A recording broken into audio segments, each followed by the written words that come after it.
తెలంగాణ ప్రజలందరికీ కూడా ఈ ఉద్యమ స్ఫూర్తితో పరిపాలన అందించాలనుకున్న కాంగ్రెస్ పార్టీ విధానాలు తెలుస్తాయని భావిస్తూ ఏందిరా తెలంగాణం ఎలా మూగబోయింది జనగానం, ఏందిరా తెలంగాణం యముల పాలవుతుంది మాగానం, రాష్ట్రమొస్తే కుక్కలా కాపలా ఉంటానంటివి, మక్కువతో పలికిన మాటలేమాయే, అధికారం వచ్చే అహంకారముతో పొంకనాలకు పోయి రంకెలేసుడు ఏంది.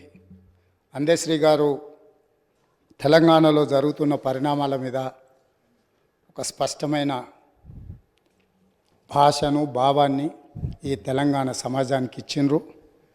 ఈరోజు శాసనసభలో వారి యొక్క ఆలోచనను ఈ శాసనసభ ద్వారా తెలంగాణ ప్రజలకు గుర్తు చేస్తూ ఈ శాసనసభలో జరుగుతున్న చర్చలు, తీసుకుంటున్న నిర్ణయాలు, ప్రజలిచ్చిన తీర్పును దృష్టిలో పెట్టుకొని మనం ఇక్కడ చర్చలకు పాల్పడడం కానీ పార్టీ నిర్ణయాలు తీసుకుంటే బాగుంటుందన్న ఆలోచనతో ఈ తెలంగాణ ప్రజలు ఇచ్చిన విలక్షణమైన తీర్పు, కుటుంబ పాలనకు వ్యతిరేకంగా ఇచ్చిన తీర్పు, ఈ కుటుంబ పాలనకు వ్యతిరేకంగా ఇచ్చిన తీర్పుతో మొన్నటి వరకు పాలకులు ఉన్న వాళ్లకు ప్రజల యొక్క ఆలోచన, ప్రజలిచ్చిన తీర్పును గౌరవించి శాసనసభ ప్రతిపక్ష నాయకుడిగా ఇతరులకు ఎవరికైనా అవకాశం వస్తుందేమో అని నేను ఆశించిన, తెలంగాణ సమాజం కూడా ఆశించింది. కానీ కానీ కానీ కానీ ఇవాళ శాసనసభ ప్రతిపక్ష నాయకుడిగా వాళ్ళ శాసనసభ్యులు అందరూ కలిసి ఎన్నుకున్న తర్వాత కుటుంబ పాలనకు వ్యతిరేకంగా ప్రజలు ఇచ్చిన తీర్పును గౌరవించాలన్న ఆలోచన ఆ పక్షాన లేదు.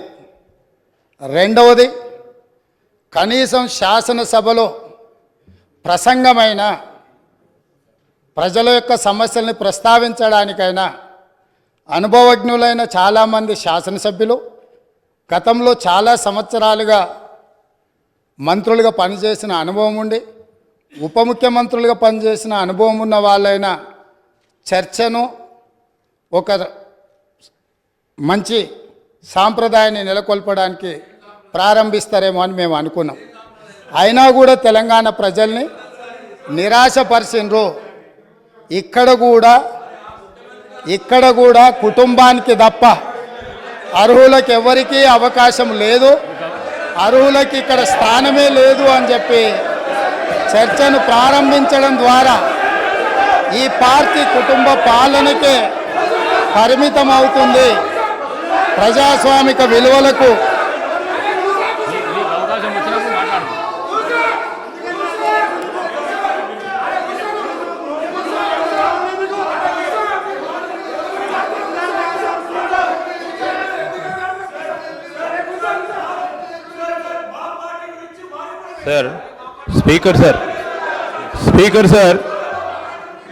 Speaker sir I request honourable members, ఎందుకంటే గౌరవ ముఖ్యమంత్రి గారు జస్ట్ స్టార్ట్ చేసిండ్రు డిస్కషను.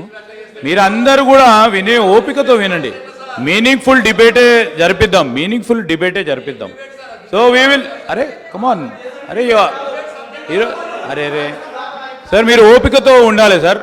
వాళ్ళంతా కూడా ఇంకా అధికార పక్షంలో ఉన్నారని అనుకోవద్దు. ప్రతిపక్షంలో ఉంటే మేము ప్రతిపక్షంలో ఉన్నామని అనుకుంటే ఇబ్బంది అవుతుంది. సో దయచేసి నేను గౌరవ సభ్యులందరినీ కోరుతా ఉన్నాను, సభా సమయం వృధా చేయొద్దని నేను వారందరినీ కూడా కోరుతూ, మరి ఎందుకంటే మళ్ళా తదుపరి కౌన్సిల్లో కూడా వారు రిప్లై ఇచ్చేది ఉంది కనుక దయచేసి సభ్యులందరినీ కూడా సహకరించమని కోరుతాను. ముఖ్యమంత్రి గారు. అధ్యక్ష, ప్రజా జీవితంలో ఉన్నప్పుడు కడుగుతాం అని చెప్పి శ్రీశ్రీ గారు ఎప్పుడో చెప్పిండ్రు. ఈరోజు మా కుటుంబము, మా పార్టీ, మా ఇష్టము అనే నియంతృత్వ పోకడలను సూచిస్తుంది. ఎందుకంటే నిరంకుశత్వం అనేది ఎక్కువ కాలము చెల్లదు, నిలబడదు.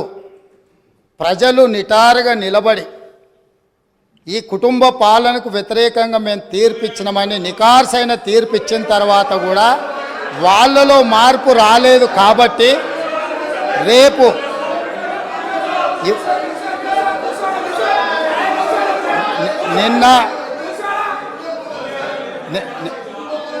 నిన్న ఇక్కడున్న వాళ్ళను అక్కడికి పంపినరు.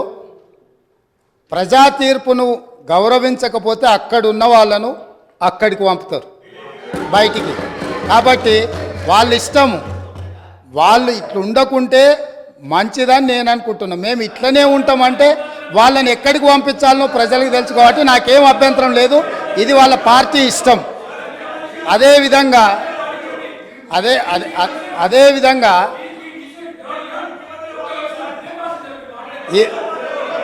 అదేవిధంగా ఈరోజు ప్రగతి భవన్ సంబంధించి అక్కడ ప్రజలు ప్రజావాణి కోసం వచ్చిన ప్రజలు ఇస్తున్న విజ్ఞప్తులను తీసుకుంటుంటే అక్కడ ఉన్న ఇనుప కంచెలను పగలగొట్టి గడీలను బద్దలు కొట్టి ప్రజలు అక్కడికి వచ్చి ప్రజావాణి వినిపిస్తుంటే విని భరించలేని ఈ పార్టీ, ఈ కుటుంబము ఈరోజు ప్రభుత్వం మీద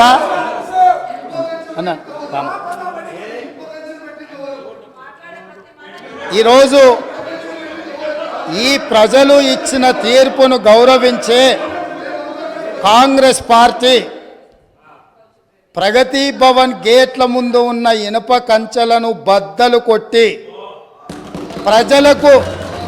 ప్రజలకు ప్రవేశమే లేదు, తెలంగాణ ప్రజల యొక్క చెమట వాసన మేము చూడము, ఇది నిషేధిత ప్రాంతమని నిషేధించిన ఆ ప్రగతి భవన్లో ఎల్బీ స్టేడియంలో మా ప్రభుత్వం ప్రమాణ స్వీకారం చేస్తున్న 1 గంట 4 నిమిషాలకు ఆ గేట్లు బద్దలు కొట్టి తెలంగాణ 4 కోట్ల ప్రజలకు ప్రవేశం కల్పించింది మా పార్టీ, మా ప్రభుత్వం.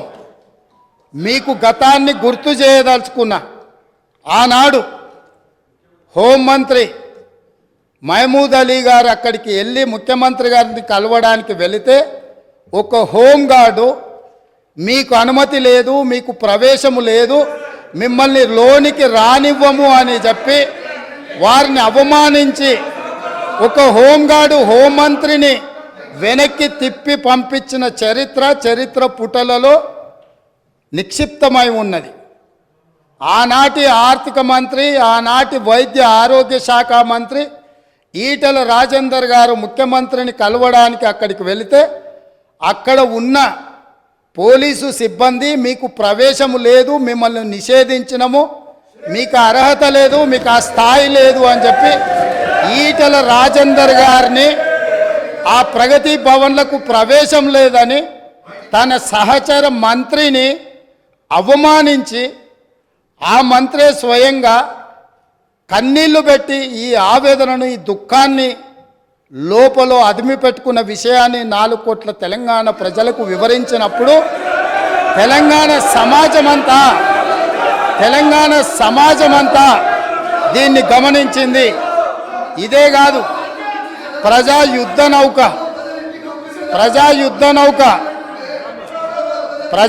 నౌక గద్దరన్న 50 సంవత్సరాలు సుదీర్ఘంగా ఈ తెలంగాణ ప్రజల పక్షాన గలం విప్పి గచ్చగట్టి గొంగళేసుకొని తండాలలో, గూడాలలో, మారుమూల పల్లెల్లో ఈ దేశంలోనే 100 కోట్ల ప్రజలను ప్రభావితం చేయగలిగిన గద్దరన్న ఆనాటి ముఖ్యమంత్రి గారిని కలవడానికి ఆ ప్రగతి భవన్ గేట్ల ముందు ఎర్రటెండలో మండుతుంటే అక్కడ గంటల కొద్దీ నిలబడితే ఈ తెలంగాణ యుద్ధ నౌక, ఈ తెలంగాణ పోరాటానికి, తెలంగాణ ప్రజల యొక్క ఆత్మగౌరవమైన గద్దరన్నకే ప్రవేశం లేని ప్రగతి భవన్ను ఇవాళ బద్దలు కొట్టి నా 4 కోట్ల తెలంగాణ ప్రజలు ఎప్పుడు కావాలన్నా ఎప్పుడు కావాలన్నా ఎక్కడికి వెళ్ళాలన్నా ఆ ప్రగతి భవన్లు గేట్లను ఇనుప కంచెల్ని బద్దలు కొట్టిన ప్రభుత్వం మా ప్రభుత్వం, ప్రజలెన్నుకున్న ప్రభుత్వం, ప్రజా ప్రభుత్వం. కాబట్టి ఆనాడు ముఖ్యమంత్రిని కలవాలంటే మంత్రులకు ప్రవేశం లేదు. ముఖ్యమంత్రిని కలవాలంటే తెలంగాణను సాధించిన, తెలంగాణ ఉద్యమానికి ఊపిరులూదిన గద్దరన్నకు ప్రవేశం లేదు. కానీ ఈనాడు దళితులు, గిరిజనులు, బలహీన వర్గాలు, మైనారిటీలు, మహిళలు ఎవరైనా అక్కడికి వెళ్ళి మా సమస్య ఉన్నది అనంటే ఈ ప్రభుత్వం వినడానికి సిద్ధంగా ఉన్నది అని చెప్పి ఈ తెలంగాణ ప్రజలకు స్వేచ్ఛనిచ్చిన ప్రభుత్వం, ప్రజా ప్రభుత్వం, ప్రజలెన్నుకున్న ప్రభుత్వం ఈరోజు ఇక్కడ ఉన్నది. నిజంగానే ఈ ప్రభుత్వం నియంతృత్వ పోకడలతో పోవాలి అనుకుంటే, నిర్బంధాలతో పరిపాలన సాగించాలి అని అనుకుంటుంటే ఇక్కడ అంతసేపు వాళ్ళు ఎవరు మాట్లాడినా సంవయనంతో ఇక్కడ వింటూ కూర్చుండే వాళ్ళం కాదు. ఆనాడు 2014 తెలంగాణ రాష్ట్రంలో తెలంగాణ ప్రభుత్వం ఏర్పడిన తర్వాత జరిగిన చర్చలలో మేమందరం సభ్యులుగా ఇక్కడ నిలబడి సమస్యల మీద మాట్లాడినప్పుడు మార్షల్స్ను పెట్టి గొర్రెలను ఈడ్చినట్టు ఈడ్చి బజార్లో పడేసి ప్రజాస్వామ్యాన్ని కూని ఇక్కడనే చేసిన వాళ్ళు ఇవాళ అక్కడ కూర్చున్నారు. వాళ్ళలాగా మేము కాదు.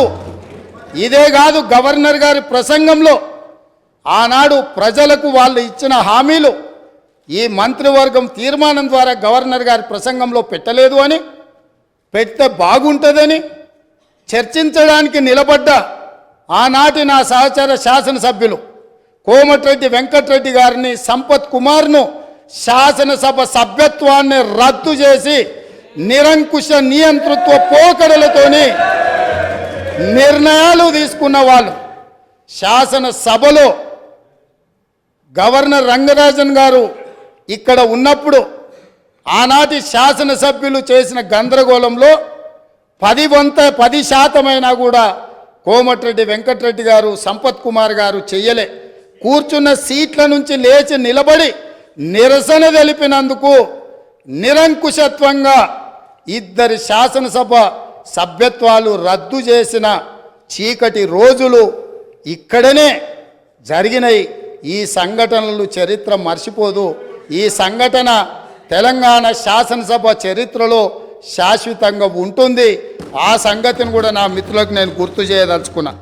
అదేవిధంగా అధ్యక్ష, ఈరోజు ఎన్నికల సమయంలో మేము ఏమి హామీలు ఇచ్చినామో ప్రభుత్వం ఏర్పడిన మొదటి రోజే మొట్టమొదటి మంత్రివర్గ సమావేశాన్ని ఏర్పాటు చేసి 6 గ్యారంటీలను చట్టబద్ధత మంత్రివర్గంలో కల్పించి ఈరోజు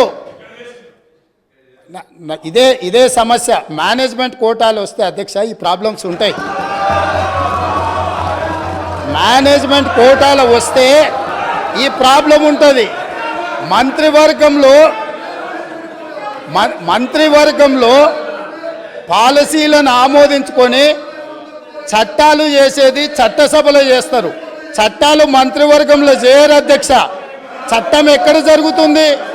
శాసనసభలో జరుగుతుంది. కాబట్టి మంత్రివర్గంలో తీసుకున్న విధానపరమైన నిర్ణయాలను చట్టబద్ధత కల్పించి చట్టం చేసేదే ఈ శాసనసభ. అందుకే రాబోయే పని దినాలలో మేమిచ్చిన 6 గ్యారంటీలను ఏ రకంగా చట్టం చేయాలనో ఈ సభలోనే చట్టాన్ని ప్రవేశపెట్టి మేమే 4 గోడల మధ్యలో నా మంత్రివర్గమే కాదు ప్రతిపక్షంలో ఉన్న వాళ్ళను, మా సహచర పక్షంగా ఉన్న సిపిఐని సమస్యలను పరిష్కరించడంలో సహకరించే ఎంఐఎం సూచనలు కూడా తీసుకొని పరిపాలన నిర్ణయాలను ఏ విధంగా చేయాలనో చట్టబద్ధత కల్పించే చట్టాన్ని ఈ సభ ద్వారా చేస్తాము.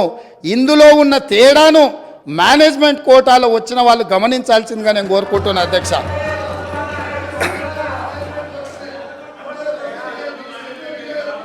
అదేవిధంగా అధ్యక్ష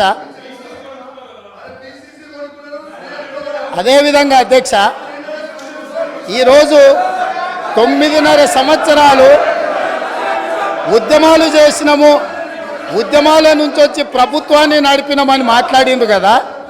ఉద్యమాల నుంచి వచ్చిన పార్టీ ప్రభుత్వాన్ని ఏర్పాటు చేస్తే ఉద్యమ సందర్భంగా ఉద్యమం కోసం ముందుకు వచ్చి తెలంగాణ రాష్ట్రాన్ని సాధించడానికి ప్రయత్నం చేసి కృషి చేసి అమరులైన కుటుంబాలకు 9.5 సంవత్సరాల ఇప్పుడు వాళ్ళు ఏదైతే ప్రస్తావించిండ్రో యాదిరెడ్డి కావచ్చు, శ్రీకాంతాచారి కావచ్చు, ఈశాన్ రెడ్డి కావచ్చు, కానిస్టేబుల్ కిష్టయ్య కావచ్చు, యాదయ్య కావచ్చు, ఇట్లా వందలాది మంది బిడ్డలకు